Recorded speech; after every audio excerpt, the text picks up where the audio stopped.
نحمده ونصلي على رسوله الكريم اما بعد فاعوذ بالله من الشيطان الرجيم بسم الله الرحمن الرحيم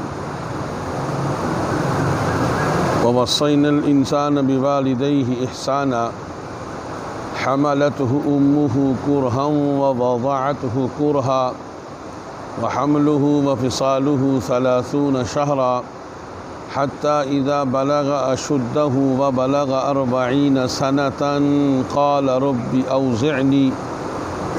رب أوزعني أن أشكر نعمتك التي أنعمت علي وعلى والدي وأن أعمل صالحا ترضاه وأصلح لي في ذريتي إني تبت إليك وإني من المسلمين أولئك الذين نتقبل عنهم أحسن ما عملوا ونتجاوز عن سيئاتهم في أصحاب الجنة وعد الصدق الذي كانوا يوعدون۔ سورہ احقاف آیت نمبر 14 تا 16 ترجمہ آیات۔ ہم نے انسان کو وصیت کری کہ ماں باپ کے ساتھ اچھا سلوک کرے، اور خاص کر کے ماں حملتہ امہ کرہا، اس کی ماں حمل کا بوجھ اٹھاتی ہے، ووضعتہ کرہا، اور بچہ جننے کا بوجھ اٹھاتی ہے، وحملہ وفصالہ 30 شہرا، اور پھر حمل اور دودھ پلانے کے 30 مہینوں کی مشقت اٹھاتی ہے، حتیٰ اذا بلغ اشدہ وبلغ 40 سنہ، یہاں تک کہ جب وہ پہنچے قوت والی عمر کو، یا وہ پہنچے 40 سال کی عمر کو، پھر وہ بندہ کہتا ہے رب اوزعنی ان اشکر نعمتک التی، اے اللہ مجھے توفیق دے کہ میں تیری اس نعمت کا شکر ادا کروں، انعمت علیہ، جو تو نے میرے اوپر کری، وعلی والدی، اور جو میرے ماں باپ پر کری، وان اعمل صالحا ترضاہ، اور مجھے ایسے نیک اعمال کی توفیق عطا فرما جس سے تو راضی ہو جائے، واصلح لی فی ذریتی، اور میری اولاد کو بھی نیک بنا دے، انی تبت الیک، میں تیری طرف رجوع کرتا ہوں اور میں تیرے فرما برداروں میں سے ہوں، اولئک الذین نتقبل عنہم، یہی وہ لوگ ہیں کہ جن کی اچھائیوں کو ہم قبول کرتے ہیں، ونتجاوز عن سیئاتہم، اور ہم ان کی لغزشوں کو معاف کرتے ہیں، اور یہی اصحاب الجنہ ہیں، وعد الصدق الذی کانوا یوعدون، اور ان کے ساتھ جو وعدہ کیا گیا ہے وہ سچا ہے۔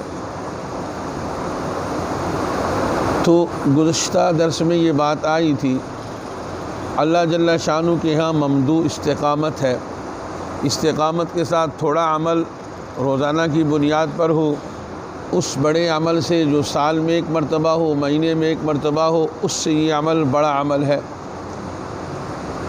اور پھر رسول اللہ صلی اللہ علیہ وسلم کے اعتبار سے ان لوگوں نے جو باتیں کہی، اور پھر خاص کر کے صحابہ کرام جو کہ رسول اللہ صلی اللہ علیہ وسلم کے اول تابعدار تھے، کہا کہ یہ کمزور ہیں، غریب ہیں، تو اگر کوئی خیر ہوتی تو ہم جو رؤساء ہیں، مالدار ہیں، ہم ایمان اور اسلام میں آ جاتے۔ بہرحال ان ساری باتوں کا جواب دیا، اور پھر آخر میں فرمایا جو استقامت والے ہوں گے ان کے لیے نہ موت کے وقت پیچھے کے لیے غم ہوگا، نہ آگے کے لیے کوئی پریشانی ہوگی، فرمایا یہ جنت والے ہوں گے اور اس میں ہمیشہ رہیں گے، یہ بدلہ ہے ان کے اعمال صالحہ کا۔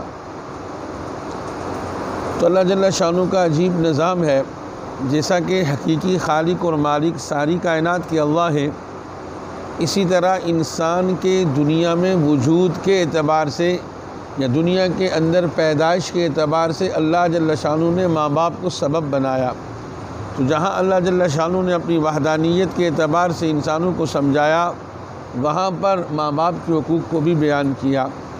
تو یہاں پر فرمایا کہ وَوَصَّيْنَا الْإِنسَانَ بِوَالِدَيْهِ إِحْسَانًا، اللہ جل شانہ تمہیں وصیت کرتے ہیں کہ اپنے ماں باپ کے ساتھ اچھا سلوک رکھو۔ ویسے اللہ جل شانہ نے جگہ فرمایا یوصیکم اللہ فی اولادکم للذکر مثل حظ الانثیین، اللہ پاک تمہیں وصیت کرتے ہیں اپنی اولاد کے اعتبار سے کہ ان کی میراث صحیح تقسیم کرو۔ 2 بچیوں کے مقابلے میں 1 بچہ، یعنی جو 2 بچیوں کے حصے میں مال آئے گا وہ 1 بچے کے حصے میں آئے گا۔ تو یہاں پر بھی فرماتے ہیں کہ آپ علیہ السلام سے ایک صحابی نے پوچھا کس کا حق ہے؟ فرمایا ماں کا۔ پھر پوچھا کس کا حق ہے؟ فرمایا ماں کا۔ پھر پوچھا کس کا حق ہے؟ فرمایا ماں کا۔ اور پھر فرمایا کس کا حق ہے؟ فرمایا باپ کا۔ ویسے ادب کے اعتبار سے باپ مقدم ہے اور دونوں کا ادب اور احترام اور دونوں کی محبت یکساں ہے، لیکن اگر دیکھا جائے تو باپ کے مقابلے میں ماں کی مشقت زیادہ ہے۔ دیکھیں یہاں پر اللہ جل شانہ نے 2 مشقتوں کو 3 مشقتوں کو ذکر کیا۔ دیکھیں ایک آدمی نارمل زندگی گزارتا ہے، لیکن جب ایک عورت امید سے ہو جاتی ہے تو یہ 9 ماہ بڑے مشکل ہوتے ہیں، اس میں طبیعت خراب ہوتی ہے، بڑے مسائل ہوتے ہیں۔ تو ایک تو یہ 9 ماہ کی مدت ظاہر ہے کہ اپنے بچے کے لیے وہ برداشت کرتی ہے۔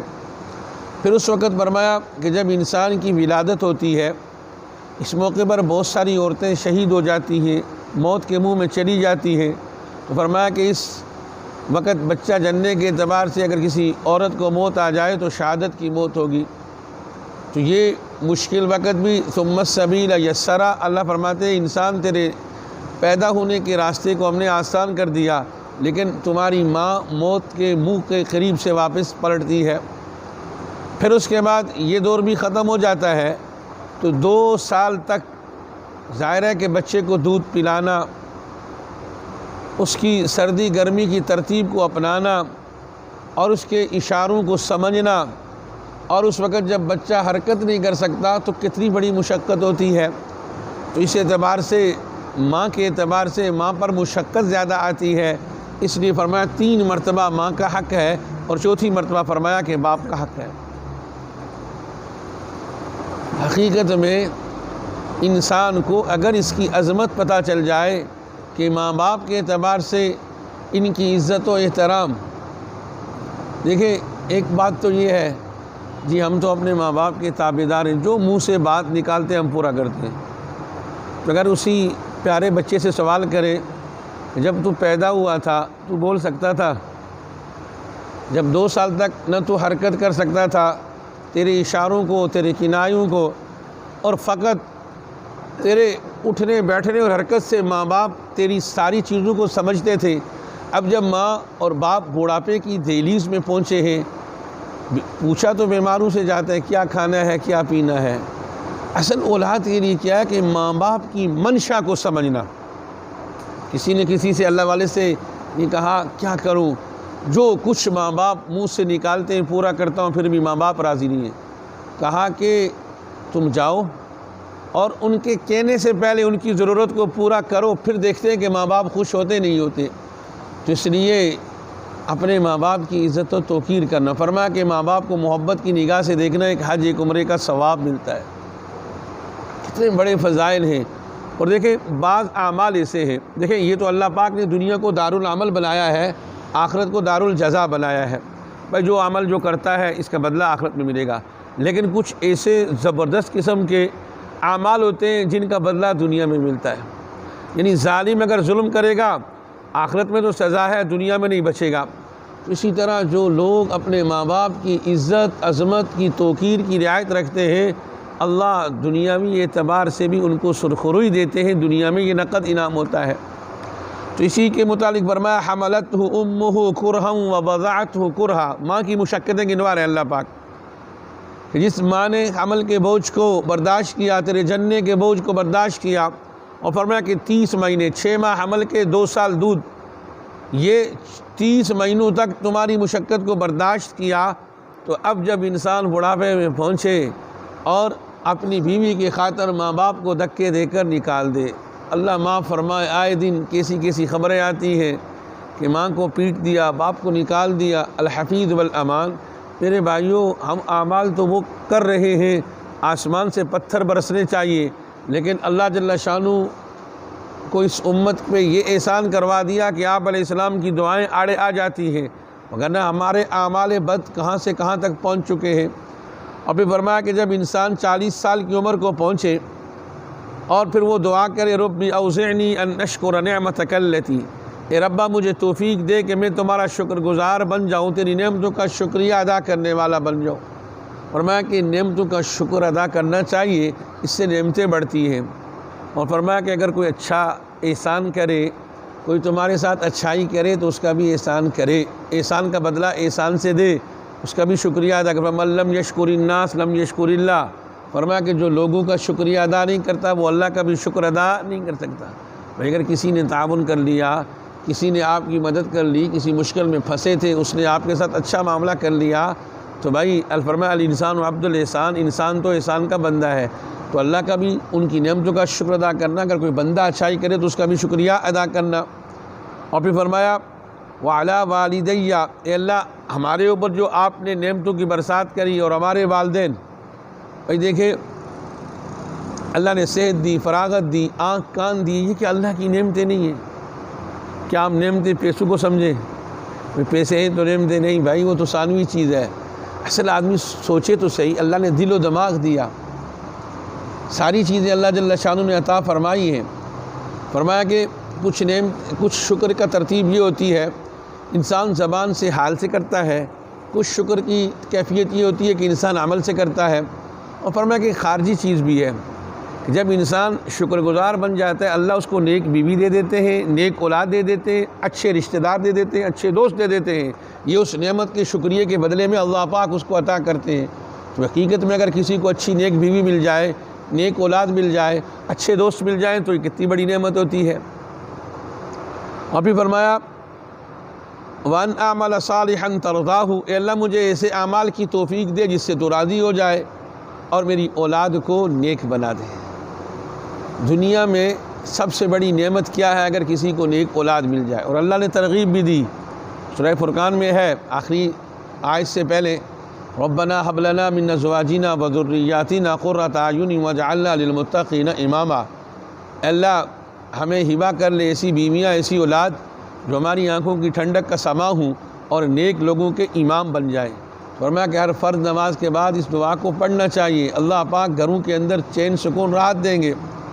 اور پھر فرمایا کہ انی تبت الیک وانی من المسلمین، اے اللہ ہم تیری طرف رجوع کرتے ہیں۔ انسان ہے، باوجود کوشش اور کاوش کے بسا اوقات گناہ ہو جاتے ہیں، تو فرمایا کہ گناہ پر توبہ، اللہ کی طرف رجوع، اللہ سے استغفار، اور اپنے آپ کو فرما برداروں میں سے شمار کرنا، فرما برداروں والے اعمال کرنا۔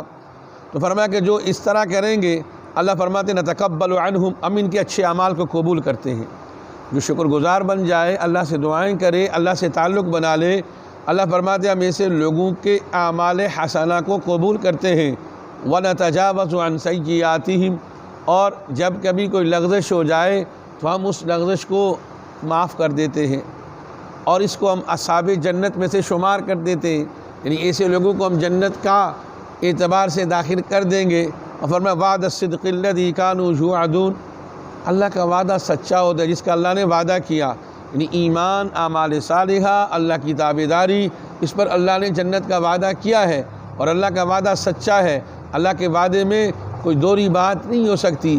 تو اس لیے ایک تو ماں باپ کی عزت و عظمت، نعمتوں پر شکر، اللہ سے توبہ و استغفار، اور اسی طرح اللہ جل شانہ کی ذات عالی کا ہمہ وقت استحضار اور اللہ سے اچھا گمان، اس پر اللہ جنت کا وعدہ کرتے ہیں، اور اللہ کا وعدہ سچا ہے، 100% سچا ہے۔ اللہ جل شانہ ہم سب کو قرآنی اسلوب کے مطابق زندگی گزارنے کی توفیق نصیب فرمائے۔